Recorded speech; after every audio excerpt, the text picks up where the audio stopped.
Friends, welcome you to speaknowenglish.com, and today I'm going to give you the entire solution of your communication skills in English.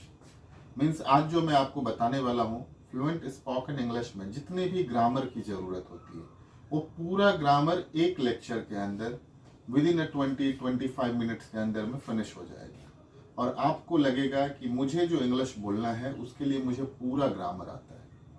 Grammar में मैं technically English बोलना सिखाने के लिए सिर्फ और सिर्फ 7 चैप्टर सिखाता हूँ, जिसका पहला चैप्टर है इंट्रोडक्शन ऑफ ग्रामर।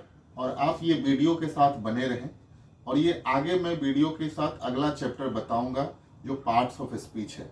और जैसे जैसे आप इसके नेक्स्ट लेवल में जाएंगे तो with in a few days, इन 5 से 7 मिनट के अंदर में एक चैप्टर फिनिश हो जाता है और पूरा का पूरा आप समझ जाएंगे कि इंग्लिश बोलने के लिए कितने ग्रामर की जरूरत है।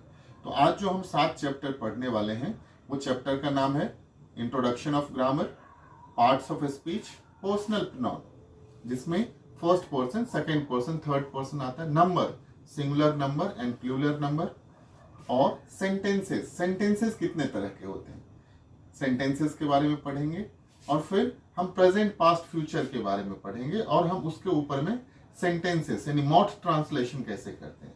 बिकॉज जब कभी भी हम इंग्लिश बोलते हैं तो इंग्लिश में हम फर्राटेदार क्यों नहीं हो पाते, फ्लुएंट क्यों नहीं हो पाते, उसका एक ही रीजन है, जो हम यहाँ से सोचते हैं वो हमारे मुंह से नहीं निकलता है। मीन्स हमारे माउथ में वो am, is, are, was, were, can, could, may, might, should, would have, ये सब फिट नहीं है। तो जब हम सेंटेंसेस बनाते हैं तो अगर हमें प्रेजेंट में बोलना है, पास्ट में बोलना है, फ्यूचर में बोलना है, तो उस चीज को हम ट्रांसलेट नहीं कर पाते। तो आज हम लोग वो पूरे के पूरे जितने भी आज तक का आपका प्रॉब्लम है ग्रामर का, उसका पूरा का पूरा solution with in 1 videos, with in 20-25 minutes. हो सकता है ये वीडियो कुछ लंबा हो, लेकिन अगर आप ये वीडियो के साथ बने रहेंगे तो आपको लगेगा ये जिंदगी का एक फर्स्ट, लास्ट एंड फॉरएवर एक वीडियो मिल जाएगा और जिसके द्वारा आप पूरा का पूरा इंग्लिश बोलने लगेंगे।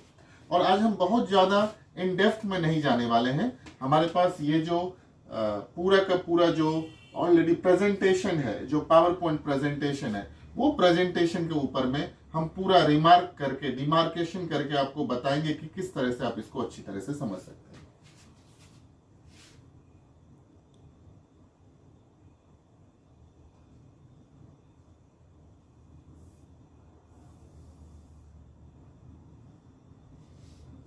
So first of all introduction of grammar. तो ये इंट्रोडक्शन ऑफ ग्रामर क्या है, और अगर हमें ग्रामर पढ़ना है तो ग्रामर पढ़ना क्यों है, उसका सबसे बड़ा रीजन है कि grammar is the system of language. Grammar किसी भी भाषा का क्या है, एक सिस्टम है। जैसे हम मैथमेटिक्स पढ़ते हैं और मैथमेटिक्स को अगर सॉल्व करना है तो फॉर्मूला आना चाहिए, उसी तरह से ग्रामर जो है एक सिस्टम है। ग्रामर आपको एक बेसिक चीज बताता है और जिसके ऊपर में आप अच्छी तरह से इंग्लिश बोल सकते हो। ऐसा नहीं कि फॉर्मूला आ गया तो मैथमेटिक्स आ गया, फॉर्मूला के साथ आपको मैथमेटिक्स का प्रैक्टिस करना पड़ेगा।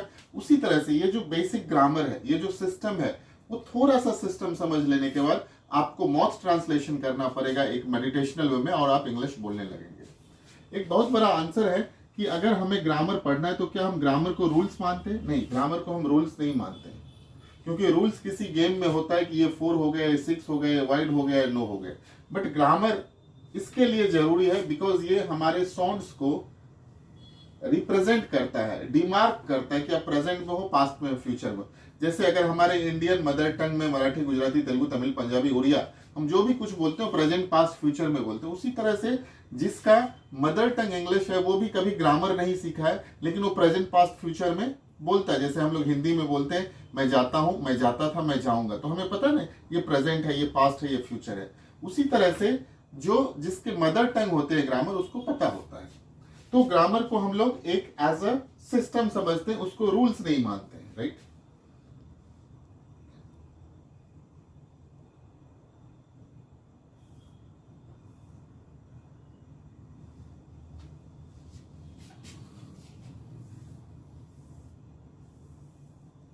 अब यहाँ पे हमने जो जो भी चीजें बनाई है आपके लिए, वो पूरा का पूरा ये पीडीएफ भी मिलेगा, आपको लिंक में शेयर किया जाएगा। साथ में ये इंग्लिश और हिंदी में है। तो ये बहुत ही क्लियरली है कि अगर आपको इंग्लिश बोलना है तो आप जो सोचेंगे वो पूरा का पूरा कौन सी भाषा में सोचेंगे, आप जब कभी भी सोचेंगे तो आप हिंदी में सोचेंगे और उसको इंग्लिश में बोलेंगे, राइट। तो अब समझना ही है, यहाँ पे क्लियरली लिखा है कि व्याकरण भाषा सीखने का एक क्या है, सिस्टम है, सपोर्ट है, हेल्प है। क्योंकि भाषा की शुरुआत व्यक्ति के ध्वनि से होता है, ये क्लियरली लिखा हुआ है। तो अगर आपको ऐसा लगता है कि अगर आपका मातृभाषा इंग्लिश नहीं है, if your mother tongue is not English, then definitely you should know the basic concept of grammar. तो उसके लिए बहुत बड़ा, if your mother tongue is not English, if it is an international tongue, to learn quickly you need to understand the basic grammatical rules and regulation. So once you understand the basic rules and regulation, you will able to speak present, past, future in the very correct manners, and you will able to tell the people whatever you are thinking in the present, so the things you will come out same sentences in the present. If you want to speak in the past, in the same way you will speak in the past. If you want to speak in the future, with the same year you will speak in the future.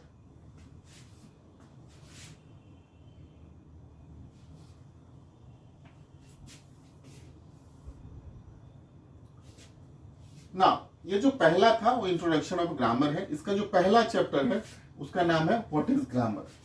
जब कभी हम कहते हैं what is grammar तो question आता है कि grammar कितना बड़ा है और हमें कितना सीखना है।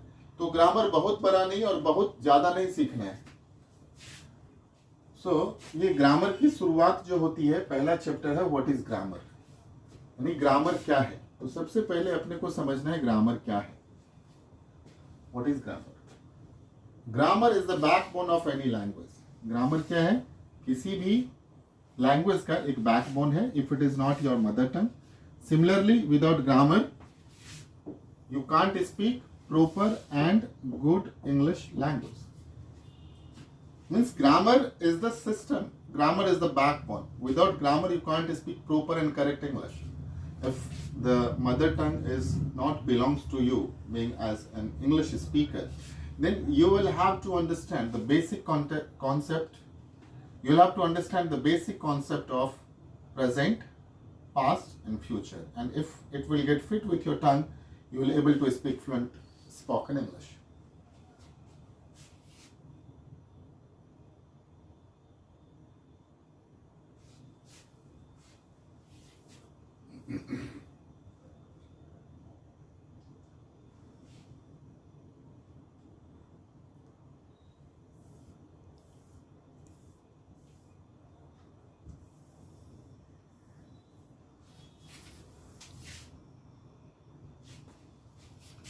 Now, here questions is what is grammar?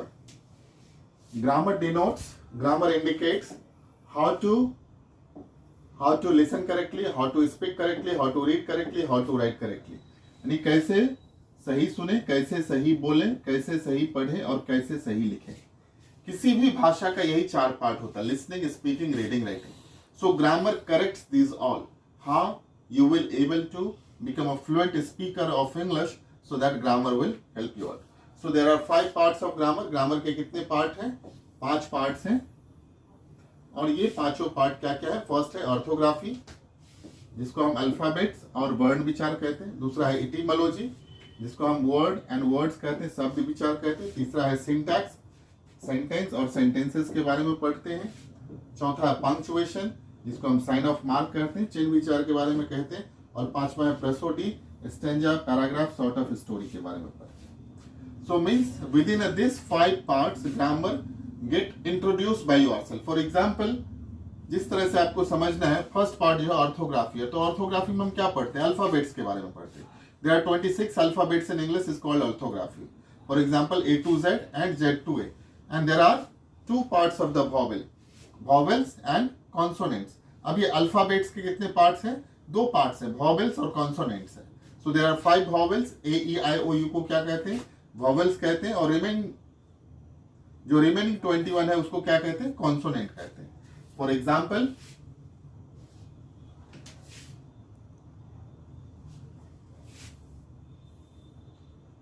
just we'll understand with this.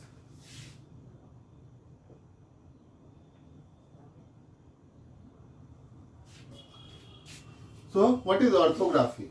Orthography is a burn bichar. In this part we study about alphabets and letters. There are 26 alphabets in English. Is called orthography. A से Z, this is the capital letter, this is the small letter, this is the cursive letter. So this is बड़ा अक्षर, छोटा अक्षर, घुमावदार अक्षर. Capital letter, small letter, cursive letter, right? So there are two parts of alphabets. Alphabets के दो parts होते हैं, vowels and consonant, right?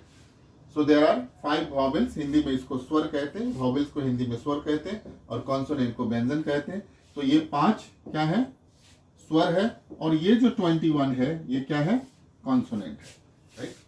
अब ये डिपेंड करता है आपके ऊपर में कि वॉवेल्स और कॉन्सोनेंट को आप किस तरह से समझते हैं. आगे जाकर के जब हम ए एन दी आर्टिकल पढ़ेंगे तो उसमें ये बहुत सारा हेल्प करता है कि उच्चारण के अनुसार से, प्रोनाउंसिएशन के अनुसार से हम कहाँ ए लगाते, कहाँ एन लगाते, कहाँ डी लगाते.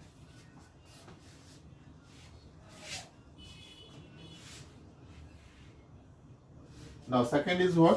Second is etymology. अब ये इटिमोलॉजी में हम क्या पढ़ाई करते हैं? वर्ड एंड वर्ड्स के बारे में पढ़ते हैं. What is etymology? In this part we study about word and words. ठीक है, हमारा जो भी डेफिनेशन है वो डेफिनेशन नहीं है, एक अंडरस्टैंडिंग है. इन दिस पार्ट, इस भाग में हम लोग पढ़ते हैं किसके बारे में? वर्ड एंड वर्ड्स के बारे में. सो what is the words? A group of alphabets and letters which give complete meaning or meaningful sense is called words. What is the words? A group of alphabets and letters which give complete meaning or meaningful sense is called words. 2 4 5 alphabets को मिला के words हो जाता है. Called words. अक्षरों के समूह को शब्द कहते हैं. For example, you can write APPLE. अगर हम यहाँ पे APPLE लिखते हैं तो ये जो 1 2 3 4 5 ये 5 अल्फाबेट्स यानी 5 अल्फाबेट्स को मिला के क्या बन गया? एक वर्ड्स बन गया. और अगर हम यही 2 वर्ड्स लिखेंगे तो एप्पल हो जाएगा BAT, बैट हो जाएगा. फॉर एग्जाम्पल 3 अल्फाबेट्स मिला करके एक दूसरा वर्ड बन गया. तो जिस तरह से अल्फाबेट्स के समूह को क्या कहते हैं? शब्द कहते हैं. उसी तरह से शब्दों के समूह को क्या कहते हैं? वाक्य कहते हैं. सिंटैक्स में हम वही पढ़ेंगे. In this part we study about sentence and sentences. That is called syntax. What is sentence? A group of words which give complete meaning और meaningful sense is called the sentence. शब्दों के समूह को क्या कहते हैं? वाक्य कहते हैं. जिससे किसी अर्थ का तात्पर्य लगे उसे वाक्य कहते हैं. 2 4 5 10 वर्ड्स को मिलाकर के एक सेंटेंस बनता है और 10 20 25 50 सेंटेंस को मिला के एक पैराग्राफ बनता है, right?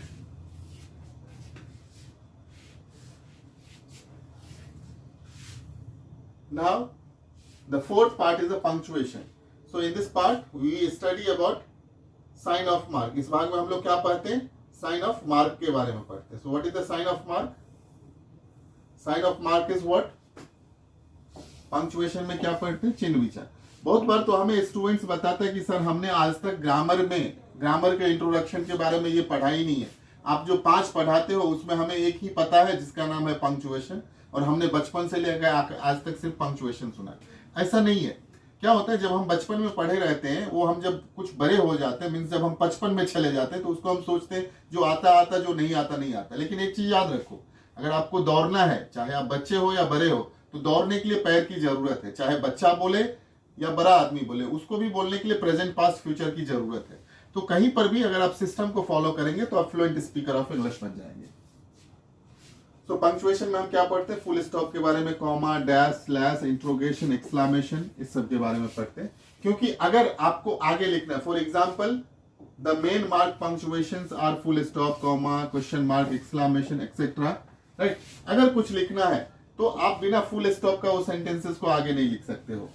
For example Rajesh be happy, अगर हमें ये लिखना है और उसके आगे लिखना है बी हैप्पी राजेश, और अगर इसमें हमने कॉमा नहीं दिया, फुल स्टॉप नहीं दिया, तो हम आगे के सेंटेंसेस नहीं लिख सकते.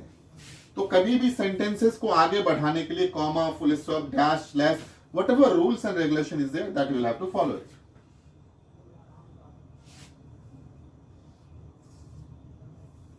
फिफ्थ पार्ट जो है that is called the prosody. What is prosody? In this part we study about stanza, paragraph, short of story, that is called prosody. अब प्रोसोडी क्या है? इस बात में हम लोग क्या पढ़ते हैं? Stanza, paragraph, short of story, books, novel, etcetera. आप सुनते होंगे बचपन में जब बच्चे सब छोटा छोटा स्टोरी पढ़ता है, स्टैंजा पढ़ता है, Johnny Johnny, yes papa, eating sugar, no papa, telling lie, no papa, open your mouth, ha ha हा। तो बच्चा भी जब इंग्लिश बोलता है तो उसको भी हम कुछ ना कुछ बोलना सिखाते हैं, और हम क्या करते हैं, हम अपने मुंह को बंद रखते हैं और बोलते हैं इंग्लिश बोलना है। तो ये जो इंट्रोडक्शन ऑफ ग्रामर है, ये आपको फ्लुएंट स्पीकर ऑफ इंग्लिश बना देगा। अब ये कैसे बनाएगा, तो अगर ये 5 के 5 आपने समझ लिया तो समझो आज से ये ग्रामर का खेल खत्म। आपको पता चल गया कि पहला चैप्टर में हमने क्या पढ़ा है, अल्फाबेट्स के बारे में, मीन्स A to Z और Z to A। एक चीज मैं और बताता हूं आज, फॉर एग्जाम्पल अगर आपको A से Z तक आता है तो Z से A तक क्यों नहीं आता है? इसका सबसे बड़ा रीजन है कि बचपन से लेकर आज तक आपने क्या पढ़ाई किया है, A to Z, ABCDEFGHIJKLMNOPQRSTUVWXYZ। लेकिन जब कभी भी हमें Z से A बोलना होता है तो हम वो चीज को नहीं बोल पाते। क्यों नहीं हम Z से A तक बोल सकते? Z से A तक क्यों नहीं बोल सकते? अगर आप बोलो तो मैं कैमरा ऑन कैमरा बता सकता हूं, ZYXWVUTSRQPONMLKJHIGFEDCBA। हमने कुछ छोड़ा नहीं। अगर आप बोलो तो मैं उतना जल्दी लिख सकता हूं, ZYXWVUTSRQPONMLKJHIGFEDCBA।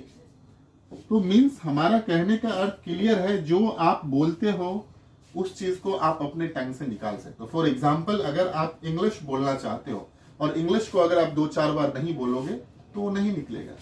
ये ऐसा नहीं कि मैं A से Z और Z से A तक बता दूं तो आपको इंग्लिश बोलने आ जाएगा, लेकिन मेरा ये बताने का तरीका है कि अगर आप A से Z बचपन से लेकर आज तक बोले हो तो कितना फ्लुएंटली बोलते हो। उसी तरह से अगर आप बोलना चाहते हो ZYXWVUTSRQPONMLKJHIGFEDCBA, तो मीन्स आप जितने टंग को ट्विस्ट करोगे मेडिटेशनल वे में, उतने अच्छी तरह से आप इंग्लिश बोलोगे।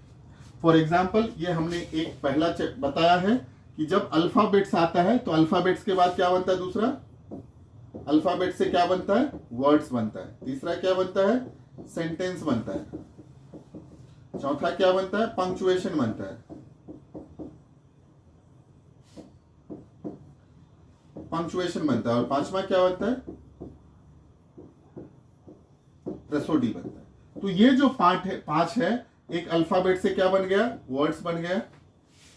वर्ड से क्या बन गया, अल्फाबेट से क्या बन गया, वर्ड बन गया। वर्ड से क्या बन गया, सेंटेंस बन गया।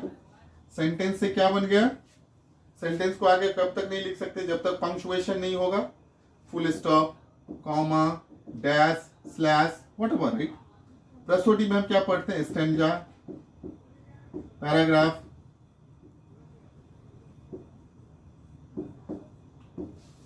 So these all are the parts of grammar.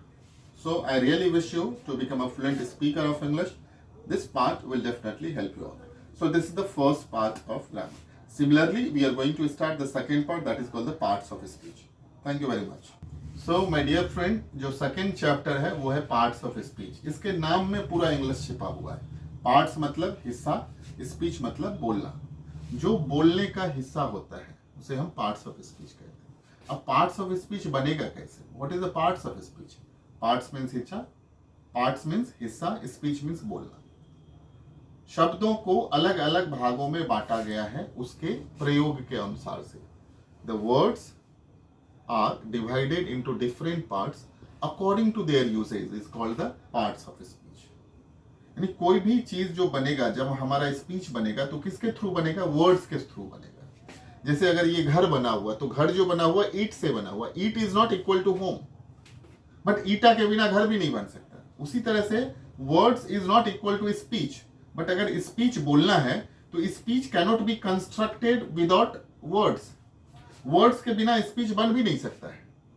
Similarly parts of speech के हम बहुत डेप्थ में नहीं जाएंगे, बिकॉज पार्ट्स ऑफ स्पीच जो है बड़ा है, लेकिन हम इसके जो बेसिक इंट्रोडक्टरी पार्ट है, जो पार्ट्स ऑफ स्पीच के 8 पार्ट्स हैं, there are 8 parts of speech, noun, pronoun, adjective, verb, adverb, preposition, conjunction, interjection. ये 8 के बारे में हम आइडेंटिफिकेशन अच्छी तरह से समझ लेंगे। अगर इसको हम डेप्थ में जाएंगे तो बहुत बड़ा है, जैसे नॉन के 5 प्रकार हैं, प्रोनाउन के 8 प्रकार हैं, बट हम उतने डेप्थ में नहीं जाएंगे। अभी हम बेसिक अंडरस्टैंडिंग करेंगे। जिस तरह से आप वीडियो में बने रहोगे तो आगे मैं बताऊंगा कि आपको पता चलेगा, जब आप एक सेंटेंस लिखोगे तो एक सेंटेंस में फ्रॉम नॉन से लेके इंटरजेक्शन तक आप हर एक चीज को आइडेंटिफाई कर सकते हो कि ये सेंटेंस में नॉन क्या है, प्रोनाउन क्या है, एडजेक्टिव क्या है, वर्ब क्या है, एडवर्ब क्या है, प्रीपोजिशन क्या है, कंजक्शन क्या है, इंटरजेक्शन क्या है, तो आपके आइडेंटिफिकेशन आ जाएंगे, right. So this is parts of speech. What is parts of speech? जैसे मैंने आपको बताया है, words are divided into different parts according to their usage is called parts of speech. शब्दों को अलग अलग भागों में बांटा गया है, उसके प्रयोग के अनुसार से उसे क्या कहते हैं? पार्ट्स ऑफ स्पीच कहते हैं। So there are 8 parts of speech. Parts of speech कितने होते हैं? 8 पार्ट्स ऑफ स्पीच के प्रकार होते हैं, और ये पार्ट्स ऑफ स्पीच के बारे में हम पढ़ते हैं। So there are 8 parts of speech. What is the first? First is noun. Noun को हिंदी में संज्ञा कहते हैं। Second is pronoun. प्रोनाउन को सर्वनाम कहते हैं। Third is adjective. एडजेक्टिव को क्या कहते हैं? विशेषण कहते हैं। Fourth is what? Verb. Verb को क्या कहते हैं? क्रिया कहते हैं। Fifth is what? एडवर्ब, उसको क्रिया विशेषण कहते हैं। Sixth is what? प्रीपोजिशन, उसको संबंध सूचक कहते हैं। कंजक्शन को क्या कहते हैं? संयोजक, जो एक दूसरे को ऐड करता है। और इंटरजेक्शन को क्या कहते हैं? विस्मय बोधक। फॉर एग्जाम्पल, आपको अच्छी तरह से समझना पड़ेगा कि ये 8 को पढ़ने से ग्रामर नहीं आ जाएगा, या 8 के पढ़ने से हम इंग्लिश नहीं बोलने लगेंगे ये। लेकिन अगर हम 8 नहीं समझेंगे तो हम एक सेंटेंस में क्या नाउन है, क्या प्रोनाउन है, क्या वर्ब है, हम उसको आइडेंटिफाई भी नहीं कर पाएंगे। तो हमारा जो पर्पस है ये सिखाना, आपको एक आइडेंटिफिकेशन सिखाना है, एक एक्टिविटी सिखाना है कि एक सेंटेंस में क्या क्या होता है, right. So what is noun? Noun is the naming word. Noun is what? Noun is the naming word. Simple समझना, noun is the naming word. जिससे किसी नाम का पता चले उसे नाउन कहते हैं। किसी भी व्यक्ति, नाम, स्थान के नाम को नाउन कहते हैं। फॉर एग्जाम्पल, राम, सीता, खुशी, Mumbai, Ganga, etcetera. Sita is a beautiful girl. This is what? One sentence. So Sita is what? Noun. और अगर हम वही एक गर्ल कहते तो गर्ल क्या हो जाएगा? ये नाउन के ही एक प्रकार है। बिकॉज नाउन का जो 5 प्रकार होता है, proper noun, common noun, collective noun, material noun, abstract noun, वो हम उतना डेप्थ में नहीं जा रहे, लेकिन ये नाउन का एक प्रकार है। लेकिन आपको समझने के लिए समझना, ये सीता क्या है? नाउन है। खुशी इज हैप्पी गर्ल, तो ये खुशी क्या है? नाउन है। For example, the teachers, teachers, teachers is the name of the person, right. So for example, आपको अच्छी तरह से समझना है, जिससे किसी नाम का पता चले उसे क्या कहते हैं? नाउन कहते हैं।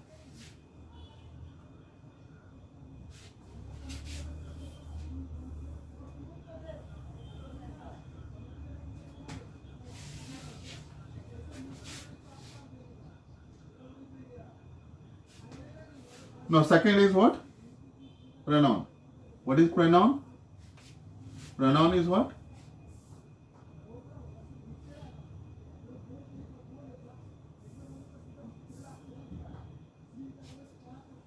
What is pronoun?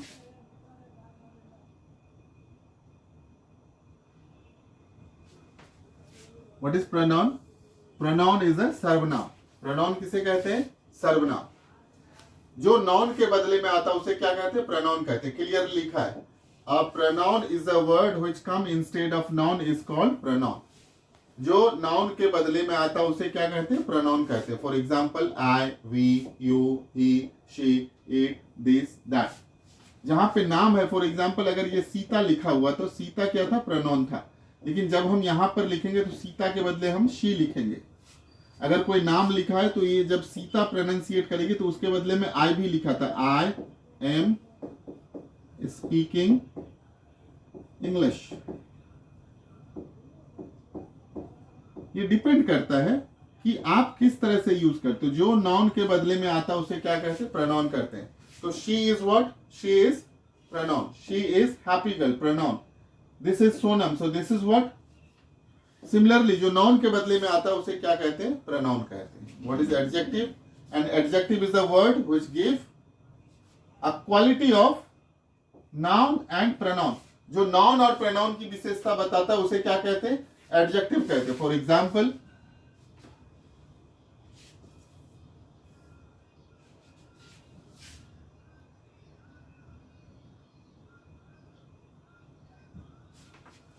एग्जाम्पल, अब देखो यहाँ पे जो संज्ञा और सर्वनाम का विशेषता बताता है उसे क्या कहते हैं? एडजेक्टिव कहते हैं। And adjective is the word which give quality of noun and pronoun. For example, good, beautiful, happy, etcetera. Sita is beautiful girl, so this beautiful is what? Adjective. खुशी, शी इज व्हाट? प्रोनाउन। यहाँ पे सीता के बदले में she आया, she is happy girl, खुशी is happy girl, so happy is what? Adjective. Beautiful is what? Adjective, जो विशेषता बताता है. Now the fourth is what? Fourth is what? Verb. Verb is an action word. ये action word याद रखना है, जिससे किसी काम का पता चले. वर्क, जिससे किसी वर्क का पता चले उसे क्या कहते हैं? वर्ब कहते हैं. जिससे किसी काम का पता चले उसे क्या कहते हैं? वर्ब कहते हैं. Sita is singing, so singing is what? Verb. Khushi is playing, so playing is what? Verb. Birds fly, so उड़ना is what? Verb. Boys, the boys sleep, sleep is what? Verb. Hindi में समझने के लिए जिसमें किसी ना लगा रहे, हंसना, पीना, खाना, बोलना, जाना, पढ़ना, read, right, play, these all are the verbs, right? Fifth part is what? Adverb. What is adverb?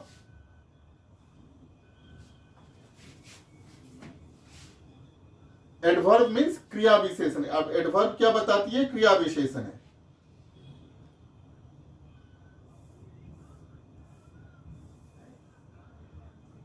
So an adverb is a word which quality of verb adjective is called adverb. अब non pronoun का विशेषता कौन बताता है? Adjective. तो अच्छी तरह से समझिए. Happy, very happy. Good, very good. Quick, quickly. Slow, slowly. So very और L Y. Slowly, correct, correctly. Lord, lordly. Gracefully, suddenly, finally. These all are the adverb. खुशी, खुशी के बदले में क्या था? खुशी is the noun. She is what? Pronoun. Is very, very, very happy is what? Very is what? Adverb. She runs quickly. So quickly is what? Adverb. Radha sang sweetly. So this sweetly is what? Adverb. Got it? Okay. So now next is what? Preposition. What is preposition? In this part we study about, this will give a relation between one word to another word. A preposition is a word which establish the relation between one word to another word. For example, जिससे किसी संबंध का पता चले उसे preposition कहते हैं. For example, in, on, by, at, of, near, upon, under. These all are what? Preposition. She plays on the ground or she plays in the ground. So depend करता है, आगे जाके हम uses पढ़ेंगे. She plays on the ground. So on is what? Preposition. Book is on the table. So on is what? Preposition. He is going to market. So to is what? Preposition. Now the next part is conjunction.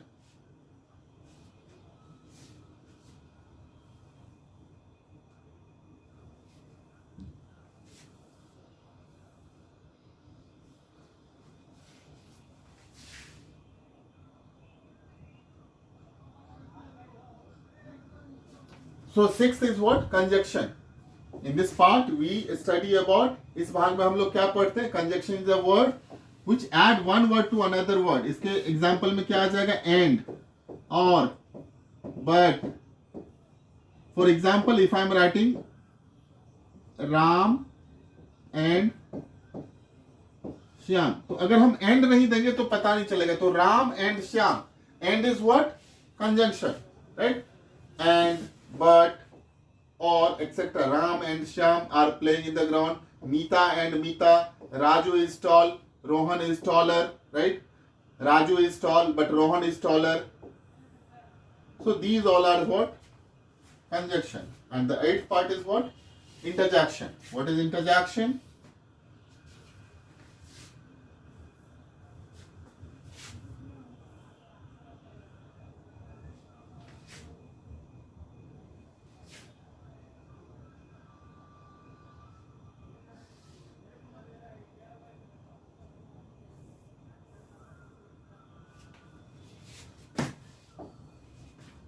So an interjection is a word which give express sudden feeling, जिससे किसी sudden feeling का पता चले. Oh, ah, alas, hip hip hooray, we won the match. So these all are what? Preposition. The sign of, interjection. The interjection sign is exclamatory sign is what? This. This is the exclamation sign.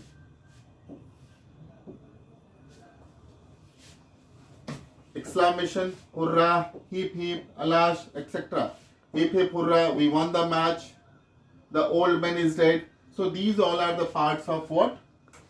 Parts of what? Speech. For example, if I am writing Sita Sita के बदले में क्या आ गया था? She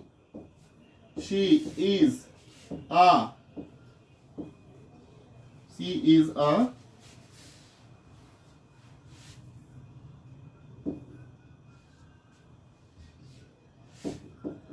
very beautiful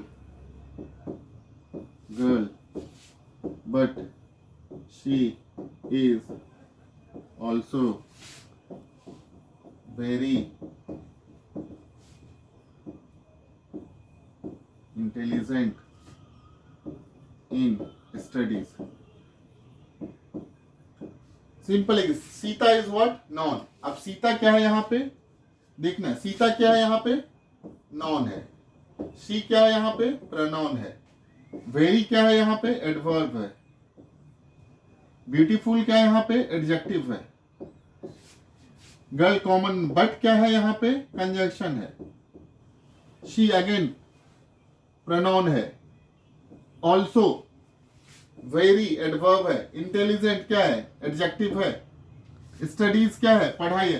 तो जब हम समझ जाएंगे अच्छी तरह से कि पार्ट्स ऑफ स्पीच क्या है, तो किसी भी सेंटेंस में हम आइडेंटिफाई कर सकते हैं नाउन क्या है, प्रोनाउन क्या है, एडजेक्टिव क्या है, वर्ब क्या है, एडवर्ब क्या है, प्रीपोजिशन क्या है, कंजक्शन क्या है, इंटरजेक्शन क्या है। हम एक ओवरऑल ये कंक्लूजन पे पहुंचते हैं कि हमें अब बेसिक आइडेंटिफिकेशन आ गया, हमें उतना डेप्थ में नहीं जाना है। तो हमने एक पहला चैप्टर फिनिश किया है जिसका नाम है व्हाट इज ग्रामर। दूसरा चैप्टर है पार्ट्स ऑफ स्पीच। अब जो ये अगला चैप्टर है, तीसरा चैप्टर है, उसका नाम है पर्सनल प्रोनाउन। अब आप बताएंगे पर्सनल प्रोनाउन क्या है? तो पर्सनल प्रोनाउन एक प्रोनाउन का पार्ट है। जो प्रोनाउन का 8 प्रकार है उसमें से एक है पर्सनल प्रोनाउन, रिफ्लेक्सिव प्रोनाउन। तो हम लोग उतना डेप्थ में नहीं जा रहे, हम पर्सनल प्रोनाउन के बारे में पढ़ेंगे। So friends, my dear students, I would really give you suggestion. Whatever things you are learning, don't remember it, don't mug up it. Just understand it. Just try to understand. If you want to do the proper practice, do the meditational communication skills of English, which is given in the further videos, and where you will get all the things am, is, are, was, were, can, could, may, might, should have, right? So if you go slowly and study, you will become a fluent speaker of English. Thank you very much.